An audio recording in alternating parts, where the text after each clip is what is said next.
Ya, pengen belajar fotografi tapi nggak punya kamera, atau udah punya kamera tapi belum yang profesional.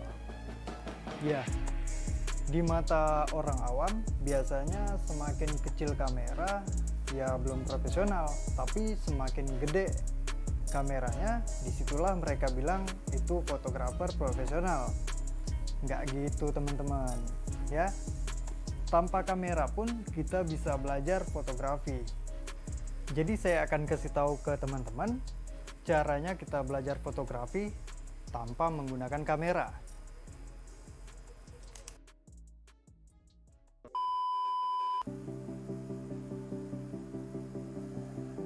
Ya, assalamualaikum warahmatullahi wabarakatuh. Selamat datang kembali ke channel saya, Helmi Turiza. Oke teman-teman, kali ini kita akan bahas sebuah website. Ini adalah website yang kayaknya sih website resmi dari Canon ya. Saya nggak terlalu menelusuri itu asli apa enggaknya. Yang jelas itu memang dari Canon. Jadi ada sebuah website dari Canon yang bisa kita pakai untuk belajar kamera. Jadi aplikasi atau fitur-fitur di dalam website itu sangat mirip sekali dengan yang ada di kamera. Jadi yang samanya itu adalah settingan aperture, ISO, dan shutter speed. Nah, jadi di aplikasi itu teman-teman bisa belajar yang namanya pencahayaan. Ada yang disebut dengan segitiga exposure ataupun biasa disebut dengan bahasa kampung saya biasanya triangle exposure. Nah, gitu teman-teman. Oke, jadi tanpa panjang lebar kita langsung aja ke websitenya. Jadi buat teman-teman sebelumnya, buat yang baru pertama kali ke channel ini, silakan klik subscribe di bawah sini supaya nanti bisa berkunjung lagi ke video saya, karena saya akan upload video ini setiap minggunya, setiap hari Minggu jam ya sekitar malam lah, jam 7-an gitu saya akan upload video setiap hari Minggu. Dan untuk teman-teman yang sudah mengklik video ini, jangan lupa like, komen, dan subscribe ya. Nah, oke. Kalau begitu kita langsung aja ke websitenya. Oke, jadi seperti ini teman-teman websitenya. Ini yang paling atas, Play Canon Explain Exposure. Jadi kita akan membuka di sini www.canonoutsideofauto.ca/play. Nah, langsung aja kita buka. Nanti untuk webnya sendiri akan saya tuliskan langsung secara jelas di deskripsi teman-teman. Nah, jadi untuk tampilannya persis seperti ini. Canon because it counts. Nah, play-nya ini play with the camera control found in the creative zone. Nah, pokoknya di sini menggunakan EOS Digital SLR. Nah, itu udah DSLR ya teman-teman. Untuk di bagian pojok kanan sini ada learn, play, dan challenge. Nah, untuk di learn-nya ini kita bisa pelajari lebih apa-apa yang ada di dalam website ini. Jadi di sini ada sebuah gambar mainan. Ini adalah mainan helikopter ya, pesawat terbang ya teman-teman. Jadi yang akan kita ambil fotonya adalah gambar pesawat terbang ini dengan ada kelereng, ada pensil sebagai foreground, dan ada backgroundnya di belakang sana. Jadi untuk yang pertama teman-teman bisa lihat yang saya mainkan di atas ini, yang saya gerakkan aperture, namanya aperture. Aperture ini keterangannya ada di sebelah kanan, aperture blur the foreground and background. Nah, jadi yang saya bilang tadi untuk pensil, kelereng, dan background yang di belakang itu, jika kita turunkan ke bawah sampai ke 2,8 seperti ini, maka akan menjadi blur. Dan jika kita naikkan, maka akan semakin detail fotonya. Gambar yang ada di sebelah kiri kita ini, gambar dari toys ini ya, untuk yang gambar di sebelah kiri ini. Oke, jadi di sini untuk pertamanya kita gunakan dulu aperture yang paling besar. Jadi supaya gambarnya terlihat semuanya lebih jelas. Begitu teman-teman. Untuk tampilannya menjadi lebih wide atau depth of field-nya lebih lapang begitu teman-teman. Kemudian supaya seimbang, jadi di sini ada metering nih, di tengah-tengah di sini ada metering, exposure meter, very under expose ya. Jadi kita akan turunkan supaya dia ke 0. Nah, good exposure kalau dia di 0. Jadi di metering ini sangat penting di kamera supaya kita bisa atur kecerahannya. Jika di bawah seperti ini maka akan gelap hasil fotonya. Oke, saya akan coba dulu hasil foto yang gelap. Kemudian di sini jepret, ada tombol jepretnya, kita langsung ya. Tadi aperture 22 dan shutter speed 1/45 dan ISO 1600. Oke, langsung kita jepret. Ini teman-teman hasilnya memang detail tapi sedikit gelap karena exposure-nya very under expose. Nah, kita coba jepret. Oke. Nah, ini kelihatan ya teman-teman, gelap. Tapi detail dari pensil, kelereng dan backgroundnya ada gambar badut ya, itu kayaknya di belakang. Nah, itu terlihat sangat jelas. Tapi fotonya sedikit gelap. Nah, akan kita coba untuk menaikkan meteringnya dengan cara menaikkan shutter speed, menurunkan shutter speed. Nah, sampai di 0 dan kemudian langsung kita jepret. Oke, dan ini gambar yang dihasilkan teman. Ini sudah cerah ya, udah terang.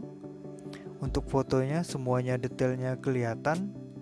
Hanya saja baling-baling dari pesawat ini menjadi tidak terlihat ya teman-teman. Nah, jadi ini adalah peran dari shutter speed. Jadi jika shutter speednya slow, maka pergerakan baik itu teman-teman bergerak atau menggerakkan tangan atau rambut yang bergerak itu akan terlihat blur begitu teman-teman. Jadi untuk aperture tadi setelah 22 kita akan coba di 2,8. Kemudian baru kita bisa menaikkan shutter speednya menjadi lebih tinggi teman-teman, sehingga kita dapat menangkap baling-baling dari pesawat ini lebih cepat begitu teman-teman. Jadi aperture-nya kita kecilkan, itu kita membuat di 2,8 itu akan membesarkan diafragma dari lensa, jadi akan terbuka lebar sekali teman-teman. Jadi di sini kita bisa mendapatkan 1/750 detik untuk shutter speednya. Oke, langsung aja kita jepret. Nah, hasilnya nih teman-teman, baling-balingnya berhenti teman-teman. Tapi apa yang terjadi dengan foreground dan backgroundnya? Lihat pensil, kelereng dan background di belakang itu blur teman-teman. Itu karena kita menggunakan FD 2,8. Nah, jadi untuk shutter speednya menghasilkan gambar baling-balingnya menjadi stop seperti ini nih teman-teman. Oke, kemudian kita lanjut lagi bermain dengan ISO. Nah, kita turunkan dulu shutter speednya, kita naikkan dulu aperture maksud saya menjadi 8 ya teman-teman. Untuk mengimbangi kita akan turunkan shutter speed menjadi 1/30. Nah, jadi hasilnya di sini meteringnya menjadi very overexpose. Nah, jadi supaya menjadi 0 kembali, kita bisa menurunkan ISO dari 1600 kita turunkan sampai 0. Jadi di sini ISO 400 menghasilkan exposure yang pas ya teman-teman. Kita lihat gimana dengan hasil dari foto ini.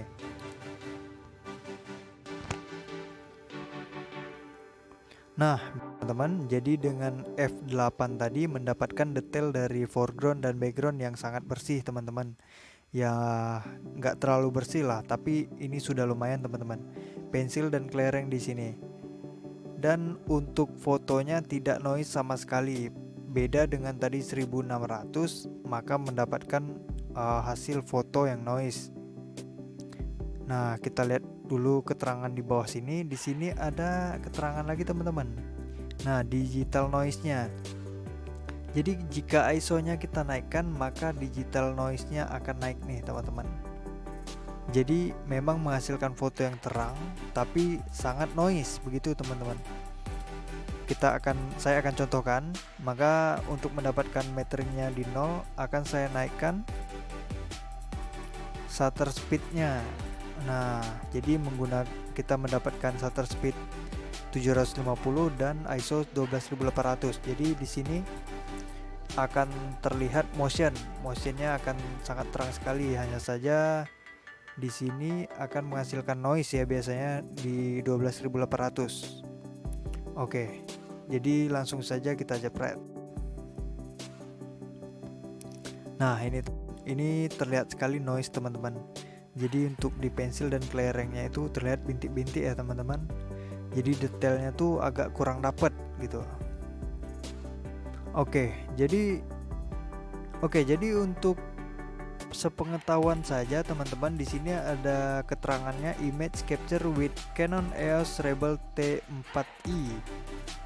Nah, dan lensa 1635. Ini lensa kit. Hanya saja dengan f-nya 2,8. Ini jadi termasuk lensa yang mahal ya menurut saya. Oke, kemudian kita lanjut lagi teman-teman untuk menghasilkan foto yang bersih tadi tanpa noise. Kita akan turunkan lagi ke 100 teman-teman. Jadi saat kita menurunkan ISO 100, ini adalah setting yang sangat terbaik untuk wedding, untuk foto potret. Ini sangat baik di ISO 100. Dan kemudian supaya meteringnya kembali ke 0, kita turunkan lagi shutter speednya. Udah naik ke 2, kemudian ke 1 dan ke 0. Nah, kita mendapatkan 1/6 detik. Jadi untuk 1/6 detik ini wajib sekali kita menggunakan tripod, karena untuk 1/6 detik ini sangat lambat sekali teman-teman untuk menangkap foto. Jadi kita perlukan tripod dan modelnya nggak boleh gerak. Jadi gimana supaya mendapatkan hasil yang bagus? Jadi aperture-nya harus kita turunkan dulu nih teman-teman. Nah, kita turunkan jadi f2,8. Nah, karena di sini hasilnya very overexpose, kita naikkan shutter speednya. Nah, shutter speed di 125. Nah, kalau untuk teman-teman supaya tahu, ini adalah settingan terbaik dari fotografi.